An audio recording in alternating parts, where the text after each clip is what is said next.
Fala galera, beleza? Bem-vindos ao canal O Gerador de Riqueza. Felipe aqui, espero que todos estejam muito bem nessa quinta-feira, dia 4 de janeiro de 2024. Então, nós temos aí, né, o início dos trabalhos, início aí também dos primeiros pregões de 2024. Falaremos um pouquinho sobre Auren Energia. Ontem, uma notícia positiva em relação ao negócio da empresa em si, e o papel continua movimentando em queda, né, abaixo aí dos 13,30. Banco do Brasil aprova desdobramento, além também de uma perspectiva positiva, tá? Coisa que não foi noticiado, nós falaremos sobre. Irani, abaixo dos R$ 10 já é realidade, então falaremos sobre isso também. E os gringos começaram a vender, primeiro pregão teve saldo de venda dos gringos, né? Saíram aí, porém, acredito eu que é questão de liquidez de curto prazo, e enquanto isso, pessoa física entrou no primeiro pregão do ano, entrou pesado, né? Falaremos um pouquinho sobre isso. Também Gerdau ficou atraente, mostrarei os números de Gerdau, né? Fazer uma leve análise sobre os números de Gerdau e o porquê que ficou para trás nesse ciclo. Na minha avaliação, é um ciclo mais do minério de ferro do que da siderurgia. Você vê a CSN Holding sofrendo na entrega de resultado e a CSN Mineração entregando bons resultados. Então, na minha avaliação, a Gerdau ela ficou para trás por isso. Mas faremos também dos números da empresa, né? Qual que é a perspectiva da empresa. Então, gringo, estrangeiros sacam 508 milhões na Bolsa de Valores no primeiro pregão de 2024. Então, nós tivemos aí, né, no primeiro pregão, esse número, né, 508 milhões no segmento secundário, ações já listadas, dia 2 de janeiro, primeiro pregão, tá? Mesmo o Ibovespa subindo aí 1%, tá? Nesse sentido, o investidor institucional também retirou 235 milhões, já o investidor pessoa física aportou 573 milhões. O investidor pessoa física normalmente é o último a entrar, é o mais resistente de todos, claro, junto com o institucional, que muitas vezes o institucional se apega a uma tese, né, uma tese de que a bolsa não iria, né, não estava barato, não iria virar ali depois que chegou abaixo dos 100 mil pontos, muitos deles ficaram descrentes, porém o principal descrente de tudo isso é o investidor pessoa física, porque ele tem a facilidade da renda fixa e depois, quando a taxa de juros começou a ser cortada, ele começou a olhar mais para a bolsa no curto prazo. Esse é um fator negativo, né? Como eu trouxe aqui ontem, é quando o porteiro começa a recomendar ações, ou começa, se não começa a recomendar, começa a falar nome de empresas que irão subir 5, 10 vezes em um ano. Então isso é no mínimo preocupante, tá? Para aí a fertilização de um mercado decente para o longo prazo. Dando continuidade, o que nós tivemos? Banco do Brasil aprovando o split, desdobramento de uma ação para duas ações, preço fechou em 54,23. BB Seguros chegou a negociar novamente acima dos 34, porém fechou mesmo nos 33,98. E a percepção que eu tenho é que os investidores começam a aceitar pagar um múltiplo mais alto em BB Seguros, mais alto não, é um preço mais alto do que tiveram aí pagamento recente na ordem dos 30, 29, visto aí que o PL está em 8 vezes e pouquinho, então com números interessantes, a empresa dá lucro e etc, paga bons dividendos, então o investidor começa a ficar mais seduzido, mesmo com um preço mais alto. Taesa hoje entregou uma queda, né? Uma queda que, se repetida, pode ficar interessante. Queda de 2,53%, 0,97 por ação, né? Praticamente 37,40 no pós-Datacom, isso normalmente acontece. Se o mercado continuar estressado com Taesa, pode ser interessante. Trarei um vídeo, se amanhã ou domingo, sobre a questão do IGPM, e também com maiores detalhes para o cenário de 2024, se eu irei começar a aportar em Taesa, qual o preço e etc, né. Irani, 10,40. Ontem eu tinha falado aqui um pouquinho sobre o meu preço teto pessoal, que é 10,15. Então, podemos começar a ficar mais antenados no radar em Irani. Rani 3, 10,40, queda de 2% hoje. Papel que negocia aí a 5 vezes o PL, e para mim pode negociar 4 vezes e meio.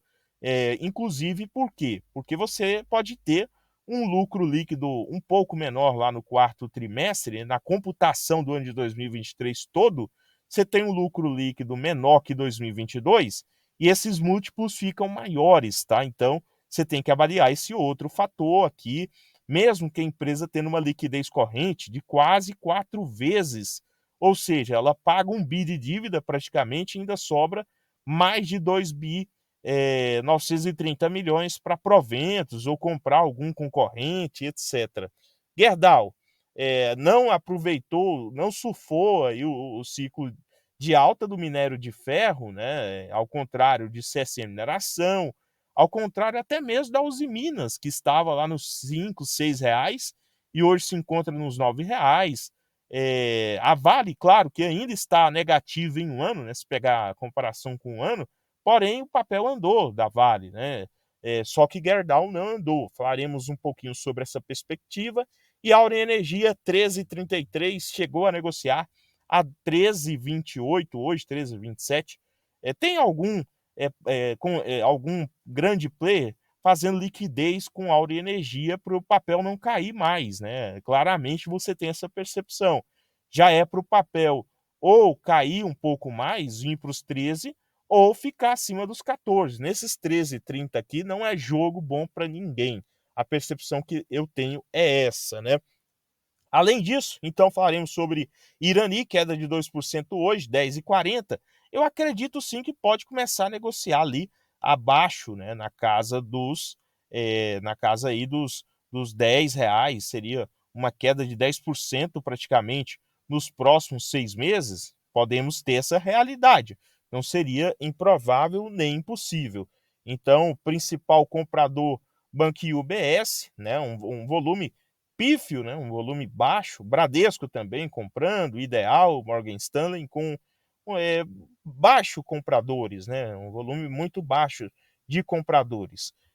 E os vendedores, XP, Inter, o próprio Itaú, ou seja, em uma ponta você tem alguns corretores gringos vendendo, comprando, aliás, na outra ponta os principais vendedores, os nacionais, principalmente XP e Banco Inter, né? Então, 2 players vendendo hoje Irani de maneira maçante. Além disso, dando continuidade à Auren Energia, a Auren Energia deu aí entrada em operação da usina fotovoltaica de Sol do Piauí, tá? Então, hoje, né, ontem entregou esse comunicado ao mercado. Ontem o mercado praticamente tinha gostado dessa notícia, hoje entregou praticamente todos os ganhos com queda, né? Ganho entre aspas.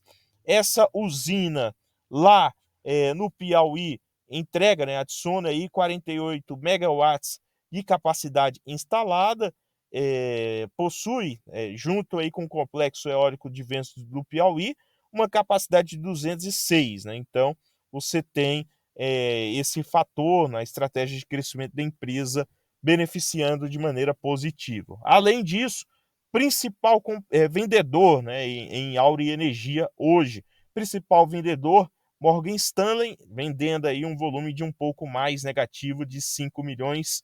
E você tem XP, BTG também aí com 1 milhão, 1 milhão aí, um pouco mais de 1 milhão vendidos, né? E UBS, um pouco mais de 982 mil. E o principal comprador, Goldman Sachs, aí na casa de 7 milhões saldo positivo. O segundo principal comprador, Necton. Então, você tem o Goldman Sachs comprando bastante no pregão de hoje, com uma perspectiva aí positiva sobre o papel. Por último, Banco do Brasil. Banco do Brasil, alta nos últimos 6 meses na ordem aí, você tem uma alta de um pouco mais de 9%, né, nos últimos 6 meses, de setembro até agora, até o mês de janeiro de 2024, você tem um pouco mais de 18%, considerando dividendos. Principal comprador também, Goldman Sachs, assim como na Auren Energia, foi aí o Goldman Sachs no Banco do Brasil.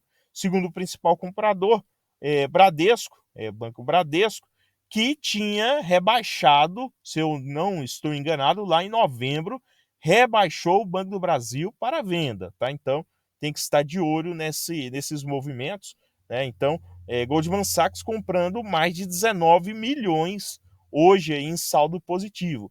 Por outro lado, você teve Credit Suisse vendendo um pouco mais de 21 milhões também e Itaú negativo em 7 milhões. Então, Goldman Sachs aí em dois papéis fazendo a farra, né? Fazendo a festa, comprando bastante, dando liquidez para esses dois papéis. Desdobramento aprovado, não temos a data ainda de quando que ocorrerá, né, esse fator, porém você já tem a percepção, né? Não muda muita coisa no sentido de no sentido de real do negócio, mas você tem a percepção que ficaria mais interessante para a pessoa física fazer suas compras, né? A liquidez, esse papel, entre aspas, poderia melhorar, né? Então, para a pessoa física comprar Banco do Brasil, ter a sensação de comprar novamente aos 27, seria positiva, né? Muito cuidado, porque os múltiplos são os mesmos de hoje, tá? Não muda. Não quer dizer que o Banco do Brasil ficou 50% mais barato do que estava antes. Além disso, reviravolta no campo. Calor e tempo seco levam ao plantio precoce de milho. Então era uma das preocupações se em relação à safra do ano passado dos plantadores, dos agricultores, se dariam conta de plantar soja, né, já em meados desse início de ano, e tiveram uma notícia positiva, né? Começaram a plantar a chamada safrinha de milho. Isso daqui praticamente não saiu em destaque em nenhuma grande mídia, eu não consegui acompanhar em nenhuma grande mídia, apenas no site aqui Bloomberg Linha. E você tem esse dado positivo, por quê? Porque aí tira aquela preocupação se iria conseguir produzir soja ou não. Com isso, você tem, né, esse avanço na safra de milho, o que pode fazer com que os próprios agricultores voltem atrás no sentido de buscar mais linha de crédito. Mesmo com o efeito El Ninho, pode ser positivo tanto para o Banco do Brasil como para BB Seguros. Claro, né, que temos que acompanhar de perto como que isso vai acontecer, como que a questão das perdas pelo o efeito El Ninho se dará, porém já é um fator positivo que foi pouco noticiado. Por último, Gerdau. Gerdau em um ano, você tem uma queda de 19%. Em comparação, Vale, né, andou um pouco, chegou a negociar abaixo dos 70, só que andou, o papel andou. Então, você tem uma queda em um ano de Vale de 16%. Se você pega a CSNA, que é uma outra siderúrgica, andou 23%, e os Minas andou 19%, que também é outra siderúrgica.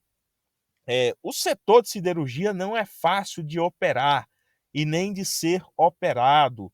Muita gente fez fortuna com ações de siderurgia e muita gente quebrou, tá? Perdeu dinheiro com siderurgia. O próprio Fábio Baroni, que é um dos meus mentores no sentido de investimento no longo prazo, de mentalidade, perdeu muito dinheiro com CSNA, né? Uma empresa que, basicamente, em 2016 passou por poucas e boas. Então, e atualmente também sofre, né? Tem um endividamento altíssimo. No sentido de Gerdau, já é uma empresa mais ali familiar, mais tem um histórico de dividendos bem interessante, é uma empresa centenária, porém sofre como todas as outras, não deixa de sofrer. Nesse sentido, ela está mais exposta à siderurgia, ela não tem tanta exposição quanto a CSN tem em mineração, por isso, para mim, ficou aí para trás, né, em relação à alta recente do setor, que foi uma alta mais das empresas do setor de minério de ferro, né. Os múltiplos, Gerdau chama atenção pelos múltiplos, claro, dividendo não tão alto como ela vinha desempenhando nos últimos anos, chegou a ter dividendo acima de 2 dígitos, mas a um PL de 5 vezes, negocia abaixo do valor de patrimônio, negocia a 3 vezes o EV/EBITDA, negocia abaixo do faturamento, não está alavancada como já esteve no passado, e a questão aqui é margens baixas, tá? Que você tem que acompanhar, margens baixas e tem uma boa liquidez corrente, 2,93 vezes. Eu confesso que tenho que destrinchar mais o balanço da empresa, fluxo de caixa da empresa, para chegar numa conclusão em relação a preço, em relação à entrada nesse papel. Mas olhando por cima, né, você não tem aqui uma grande taxa em relação ao aluguel das ações, né, e nem uma grande quantidade de ações alugadas. O que você teria é a Gerdau, ela, por ser de siderurgia, não conseguiu acompanhar todo o outro crescimento das outras empresas no sentido de resultado. Então, irei destrinchar mais sobre o papel e poderei falar com mais propriedade em relação a preços, tá? Mas por cima parece ser uma daquelas oportunidades, não é uma empresa para casar e ficar para o resto da vida, porém pode ser uma boa oportunidade para comprar pensando aí nos múltiplos, né? Então, pessoal, tem que estudar de perto para depois também não ter arrependimentos. No mais, uma outra dúvida do vídeo de ontem, interessante, sobre o retorno do capital investido de Auren Energia ser tão baixo em relação às outras empresas. Você concorda comigo que a Auren Energia, né, ela teve a sua criação, entre aspas, na verdade, pós 2020, né, 21. Então, o seu período ali de comparação com as outras empresas ainda é inferior, né? Você tem agora alguns projetos, 5 gigawatts, cerca de até 6, até 2026 entrando em operação, vendidos. Então, basicamente, é um período em que a empresa só fez investimentos e o retorno ainda está ocorrendo, né, de pouco a pouco. É o caso da entrada em operação agora dessa última usina fotovoltaica, né? Então, você tem esses projetos entrando em operação, podendo mudar esse cenário de ROIC baixo, porém ROI em média do setor, tá, pessoal? Então, o vídeo não representa uma recomendação de compra ou venda de ativos. No mais, inscreva-se, curta, compartilhe, se torne membro também, comente a sua opinião sobre aqui os ativos mencionados. Desejo a todos bons aportes e até o próximo.